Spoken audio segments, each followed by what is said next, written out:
കൊല്ലം കുണ്ടറ പഴയ park station സമീപത്തുള്ള railway പാളത്തിൽ രാത്രി ടെലിഫോൺ പോസ്റ്റ് വെച്ച സംഭവത്തിൽ രണ്ടുപേരെ കുണ്ടറ പോലീസ് കസ്റ്റഡിയിലെടുത്ത് ചോദ്യം ചെയ്തു വരുന്നു. രാത്രിയിൽ അതുവഴി വന്ന ഒരാളാണ് പാളത്തിൽ പോസ്റ്റ് കുറുകെ വെച്ചിരിക്കുന്നതായി കണ്ടത്. തുടർന്ന് ഗേറ്റ് കീപ്പറെയും എഴുകോൺ പോലീസിനെയും വിവരമറിയിച്ചു.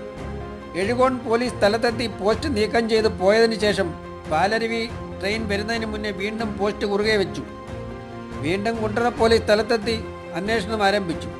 രാവിലെ റെയിൽവേ പ്രൊട്ടക്ഷൻ പോലീസും ഇൻ്റലിജൻസ് വിഭാഗം SSB സ്പെഷ്യൽ ബ്രാഞ്ച് സ്ഥലത്തെത്തി അന്വേഷണം ഊർജിതമാക്കി. CCTV ദൃശ്യങ്ങളുടെ സഹായത്തോടെ മണിക്കൂറുകൾക്കുള്ളിൽ പ്രതിയെന്ന് സംശയിക്കുന്നവരെ വലയിലാക്കി.